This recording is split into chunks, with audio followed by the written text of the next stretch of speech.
Segundo bloque de CPE Mediodía, un tema que habíamos adelantado en el inicio de nuestro noticiero, que tiene que ver con que hoy comienza aquí en nuestro noticiero la ronda de precandidatos que van a estar pasando de los diferentes partidos, precandidatos a senadores, precandidatos a diputados, de cara a las elecciones que van a tener lugar, las PASO primero en el mes de septiembre, las generales en el mes de noviembre próximo.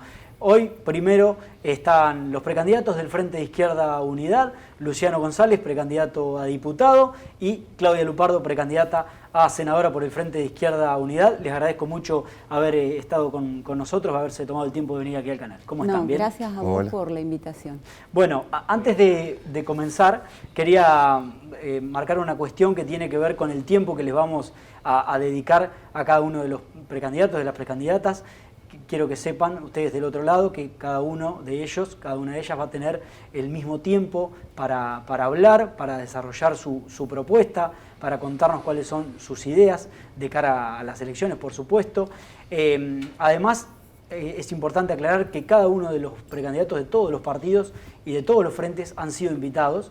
Esperemos que la mayoría venga y pueda sentarse aquí como están. Hoy vamos a arrancar con ellos y vamos a cada uno preguntarle por las mismas cuestiones. Eso también es importante y quiero que ustedes también lo sepan, que vamos a preguntarle sobre los mismos temas para que todos podamos y que haya igualdad de condiciones en esta cuestión.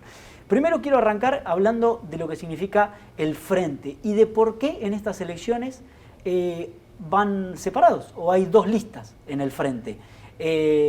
¿A qué se debe? Claro, no vamos separados en realidad. Van a las PASO. Sí, claro, es un mecanismo que tienen todos los partidos políticos en estas PASOs que fueron muy resistidas por nosotros. Nosotros desde el Frente de Izquierda siempre nos opusimos a este sistema porque es proscriptivo para muchos sectores. Uno de ellos es el nuestro, porque nos dice que si no llegas a determinada cantidad de votos no pasas a las instancias generales, cosa que es proscriptivo. En este caso se busca de alguna manera pensar que estamos divididos, como ese cliché, esa chicana que utilizan ciertos medios de comunicación de que la izquierda siempre está dividida, y es mentira en realidad. Nosotros hemos unido 4 fuerzas, logrando el 80% de la izquierda en este país, y seguimos en este desafío de que haya voces de izquierda de los trabajadores en las legislaturas. O sea, sí es cierto que participamos de una interna, es un mecanismo que existe en las PASO, digamos. Ahora, ¿es algo que a la izquierda le hace bien, una interna? ¿Es algo que hubieran preferido evitar? No pensamos que le hace mal a la izquierda la confrontación de ideas, no le hace mal en el sentido, a ver, no sé qué sería hacerle mal o hacerle bien. La construcción depende de muchas discusiones que llevan adelante procesos, desafíos, y no está mal, digamos, para nosotros que participar de estas PASO de esta manera, con 2 listas. En una lista estamos el Partido Obrero, PTS, Izquierda Socialista, y en otra está el MST. En alguna provincia también está el Partido Obrero en otra lista. O sea, no es una cuestión terrible como se puede llegar a plantear en algún sentido. No, sin decirlo como una cuestión terrible, Claudia. Sí. Le pregunto a Luciano, ¿les hubiera gustado que haya solo una lista? Por supuesto, claramente. Nosotros entendemos que hoy el desafío de la izquierda es salir a confrontar con los 2 grandes bloques hegemónicos que existen en la vida política nacional, Frente de Todos y Juntos con el Cambio.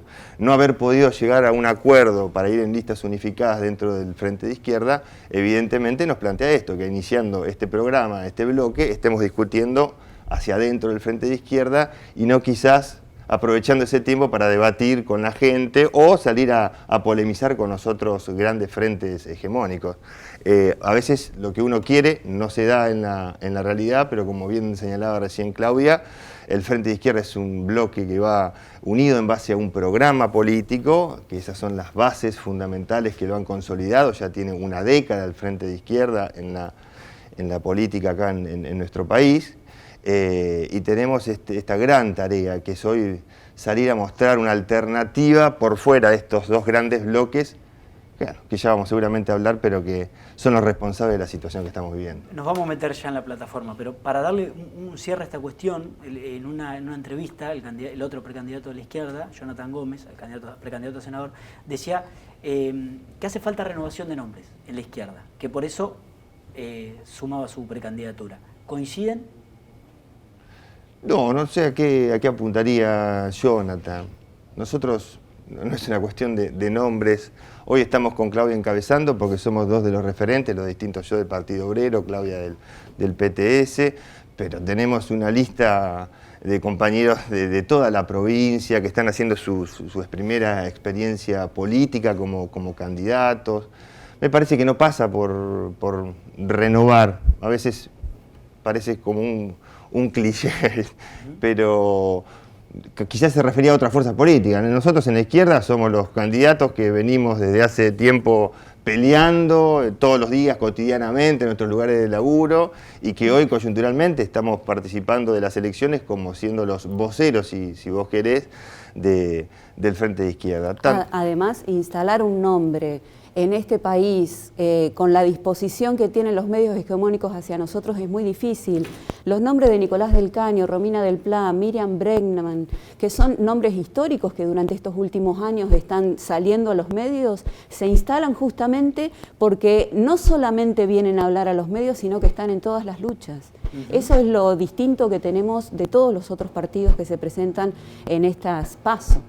Bien, ahí Claudia engancho con el primer tema que teníamos para hablar ya de plataforma, porque mencionaste que el tratamiento que le dan algunos medios hegemónicos a la izquierda a nivel nacional. ¿Qué pasa con el tema de la ley de medios, para engancharlo con lo que vos decís?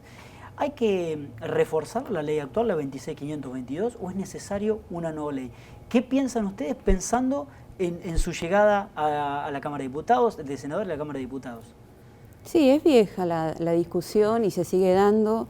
La independencia de la información, el manejo que se hace respecto a eso, es una vieja discusión que tienen que seguir trabajando los trabajadores de prensa, porque nosotros pensamos que las leyes no se construyen ni en el Senado ni en el Congreso, se construyen en las discusiones justamente de todos los trabajadores que están abocados a eso, y eso no ha estado pasando.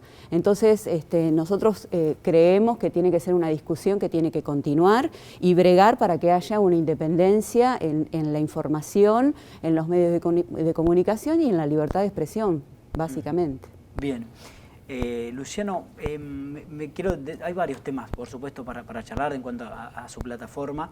La situación habitacional es una cuestión que a nivel nacional preocupa. Ustedes, es cierto, han acompañado las diferentes luchas aquí en Santa Rosa, en diferentes provincias del país, la lucha por la cuestión habitacional. ¿Qué van a proponer ustedes en torno a este tema en Cámara de Diputados, en tu caso? Lo fundamental es la creación, son varios aspectos, pero es la creación de un banco de tierras. Es decir, todas las tierras ociosas que tiene el Estado tienen que estar al servicio de resolver este gran problema social, que es las viviendas y el acceso a la tierra, concretamente.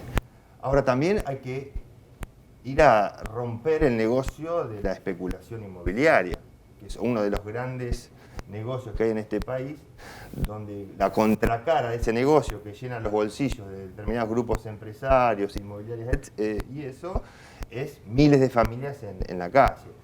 Vivienda ociosa, terrenos ociosos tienen que estar obviamente alcanzados por un impuesto, porque si no, esto es una especulación en base a la necesidad. Y no solo es la especulación en relación al valor de la tierra, eso se traslada a los alquileres, es toda una cadena. Entonces, fundamental para resolver el tema, crear un Banco Nacional de Tierras que disponga de todas las tierras ociosas para la vivienda social, obviamente financiado desde el Estado y justamente desincentivando la especulación inmobiliaria que está habiendo. Acá en Santa Rosa, guarda con esto, o en la provincia de La Pampa, tenemos en la ciudad capital una ordenanza que establece eso, ya existe un banco de tierras. Ahora, pero no la está cumpliendo el intendente de Inápolis. No la está aplicando. ¿Vos crees que en todos los casos falta una voluntad política? Totalmente. Es una voluntad. Tenemos 20.000 familias inscritas en el IPAF para acceso a vivienda. Si uno abre una inscripción para un acceso a tierra, seguramente eso se multiplicaría. Es claramente una decisión política, tienen las herramientas, han decretado tanto a nivel provincial una nueva ley de emergencia habitacional, a nivel municipal también hay una ordenanza que establece la misma emergencia. Tienen otra ordenanza del año 2007, de la gestión anterior, que establece un banco de tierras y justamente concibe la tierra como un bien social que tiene que estar orientada a satisfacer las necesidades habitacionales de la población más carenciada.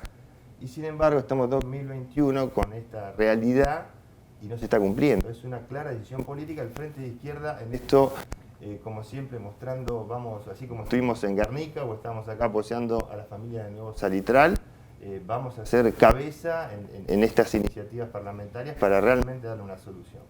Ahora, Claudia, cuando pensaba la entrevista con ustedes, imaginaba esta cuestión y preguntártelo a vos por tu rol como docente.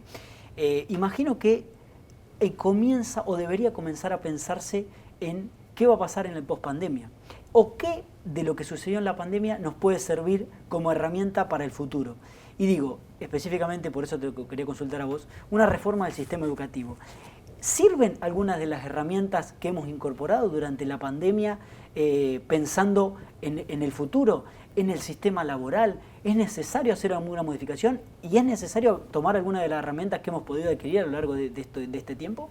La verdad que cuando yo escucho la palabra reforma, tiemblo, porque cada vez que se habla de reforma es justamente tirar abajo todos los derechos conseguidos por los trabajadores.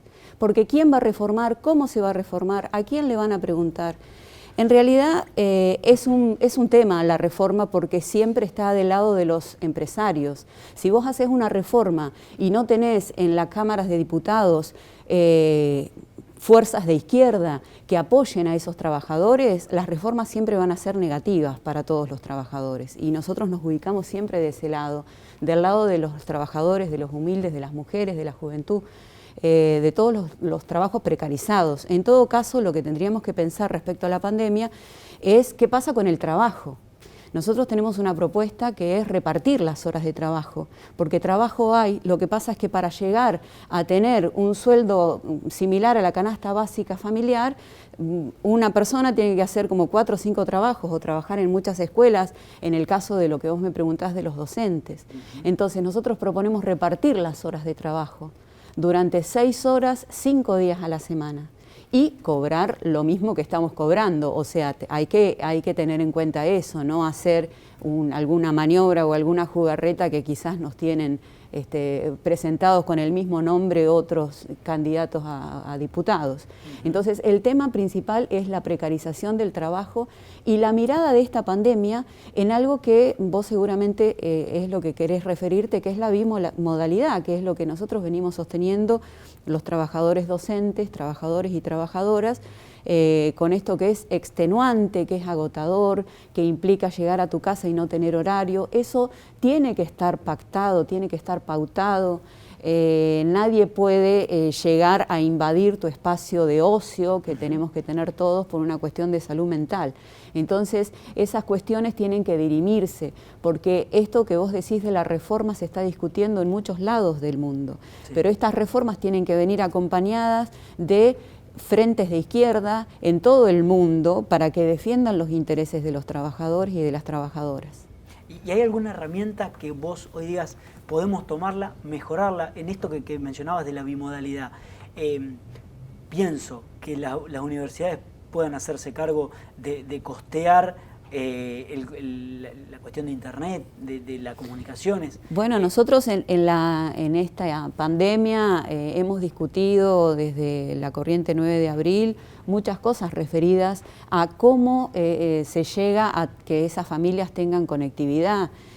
Por eso también discutíamos que este tiempo en el que estábamos virtual también tenía que venir acompañada por la conectividad para esas familias, las máquinas, los insumos, para las familias de los hijos que van a las escuelas y para los docentes, porque nosotros estamos pagando de nuestro bolsillo muchas cosas que tienen que ser pagadas por el Estado se ha olvidado de eso. Y entonces eso hace que no se llegue a un nivel educativo que es lo que necesitamos para que esos niños, esas niñas, esos adolescentes puedan formarse, ¿no? En sintonía con esto que hablamos con Claudia Luciano, en varios lugares del mundo, como ella señalaba, se están discutiendo toda esta cuestión y una tiene que ver con la reducción de la carga del horario laboral. De hecho, acá en Argentina, el diputado Yasky presentó algún proyecto que por ahora no se ha tratado en relación a disminuir la carga laboral, de reducir la jornada semanal de 48 horas a 40. Esa fue su propuesta, un proyecto que por ahora no ha avanzado. ¿Qué mirada tienen ustedes en relación a este tema? Bueno, algo te anticipó un poco recién Claudia.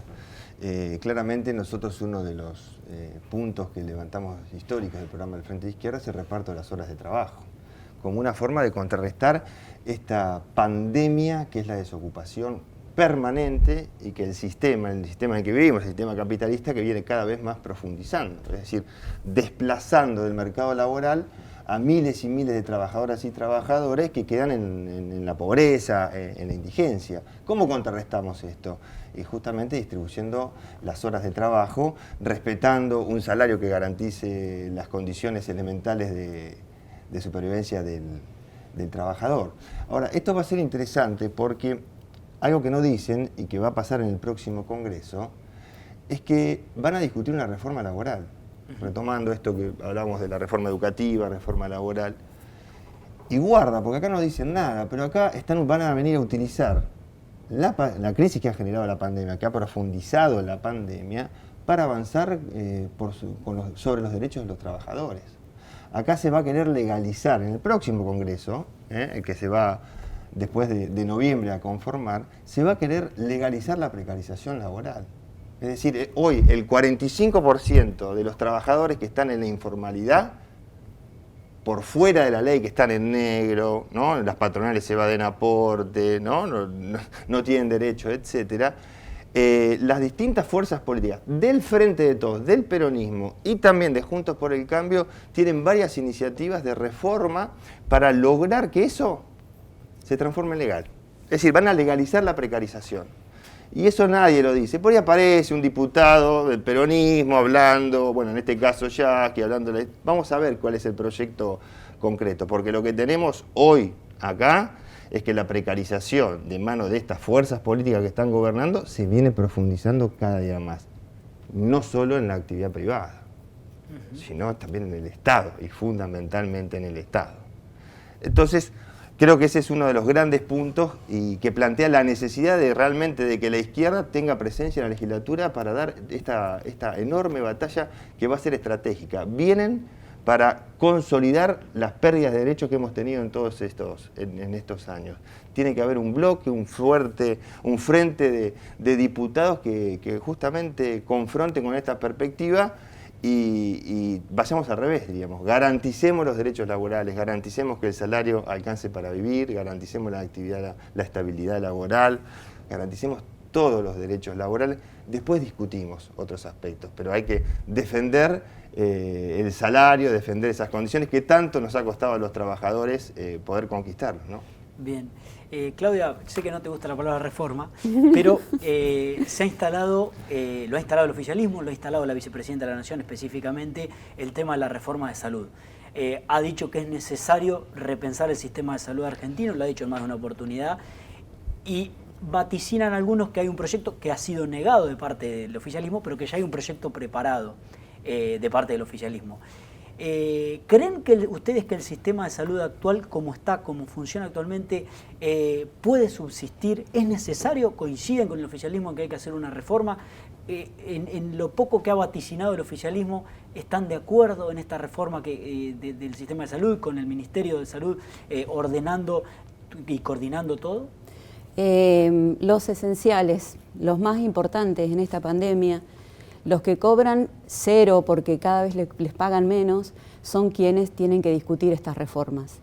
Esto que se habla de estos ministerios tiene que estar controlado por el Estado. No puede ser que no se sepa cuántas camas hay en los privados, no se tenga en cuenta eso por un lado.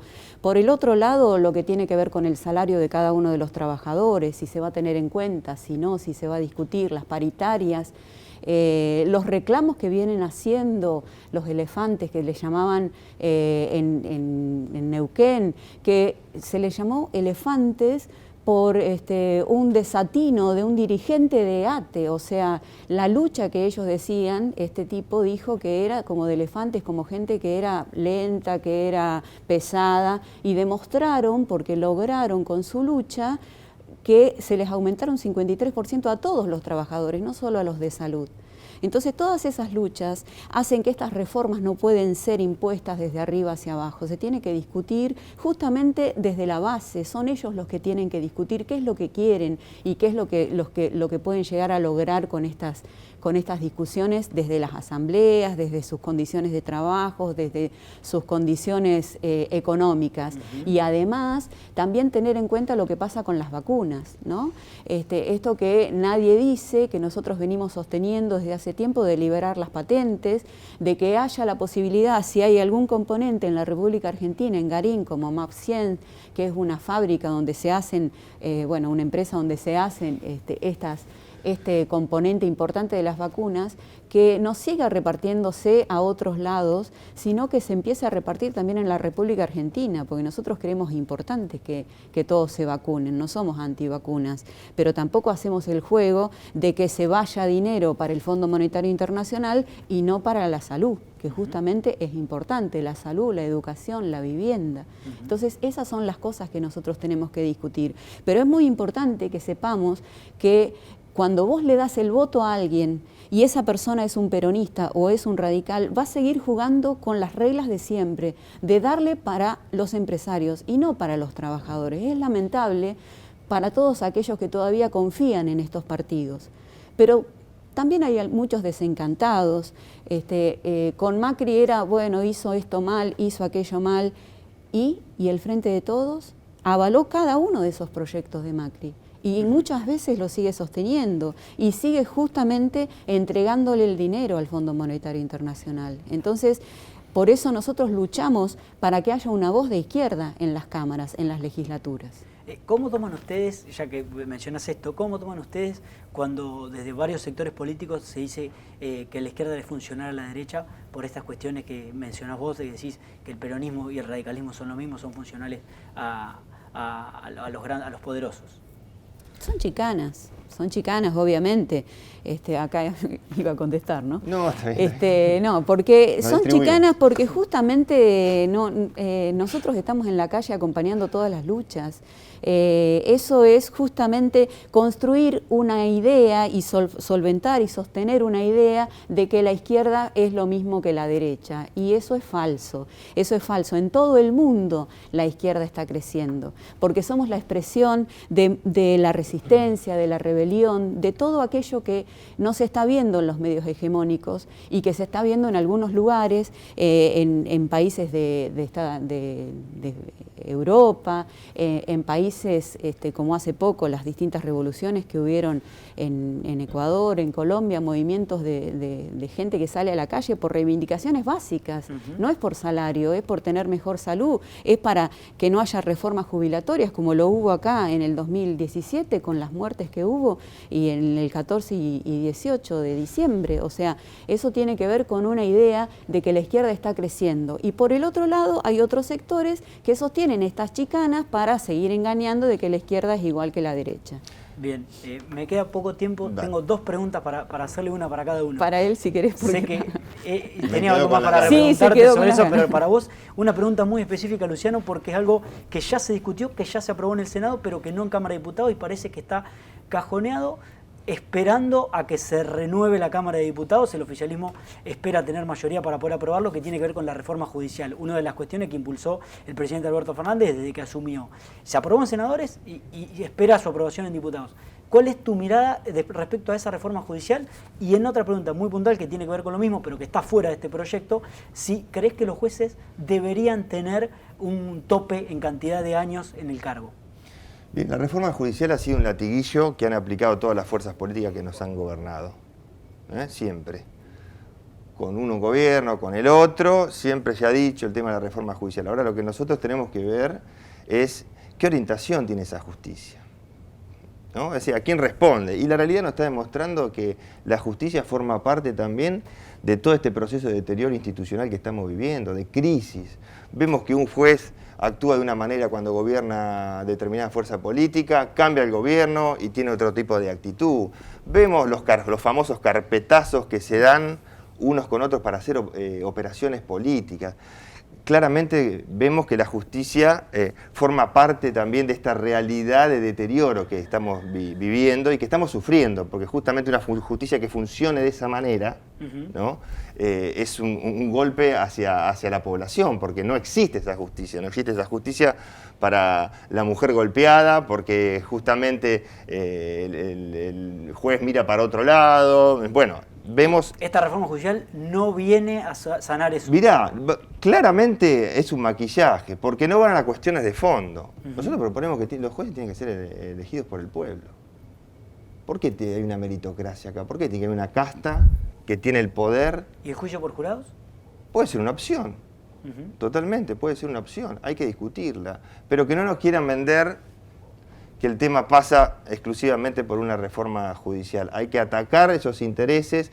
La justicia forma parte de un entramado político, actúa orientada por determinadas coyunturas políticas, y esto justamente, volviendo a esto que el peronismo, la derecha, la izquierda, etcétera, ha demostrado justamente un punto de homogeneización entre estos sectores. Con Macri o con el Frente de Todos, y antes con Cristina o Néstor Kirchner, vemos cómo la justicia se iba acomodando de acuerdo a las coyunturas políticas. Los jueces deben tener un tope cortito nada más. Puede ser, sí, sí. Bien. Hay que elegirlos. Tienen que ser elegibles y revocables por los procedimientos que se establezcan. Bien, Claudia, cierro con vos. Les agradezco a ambos haber venido y haber compartido estos minutos con nosotros. Como feminista, como luchadora de las causas de género, ¿se le reconoce al oficialismo, a este oficialismo, algunas de las leyes que ha sacado en el último tiempo? Ley del aborto, cupo trans. Más allá de que entiendo y comparto que es una lucha que se ha dado primero en las bases, primero en la calle, pero ¿le reconocen la voluntad política de haber sancionado estas leyes? Se le reconoce a los movimientos. Nunca vamos a decir que se le reconoce al peronismo alguna ley, porque son los movimientos sociales son los que impulsan esas leyes. Los movimientos de mujeres que venimos luchando no desde el 2018, venimos luchando desde hace muchos años en la Argentina. Se reconoce desde el 2018 porque fueron la expresión la de las pibas, el derecho al aborto, el derecho a tener un DNI, el derecho a cambiar de sexo, a sentirte identificado con la sexualidad. Entonces, todas esas cosas parten de distintos movimientos, y esos movimientos son los movimientos de lucha que nosotros impulsamos, que nosotros decimos que son los hacedores de esas leyes. Por eso sostenemos que las leyes no las hace un diputado. Justamente esa movilización hace que esos diputados tomen esas leyes y las transformen en leyes. Pero hay una sociedad que las sigue sosteniendo. Entonces nunca vamos a decir que es a partir de un gobierno, porque sería evadir justamente la responsabilidad de quiénes son los verdaderos que luchan, las verdaderas personas que luchan por sus derechos, que son todos estos movimientos, no solamente en Argentina, sino en el mundo. Bien, ha sido muy amable. Les quiero agradecer en serio mucho su tiempo. Bueno. Pasaba entonces ahí la palabra de los precandidatos. Luciano González, precandidato a diputado por el Frente de Izquierda Unidad. Claudia Lupardo, precandidata a senadora por el Frente de Izquierda Unidad.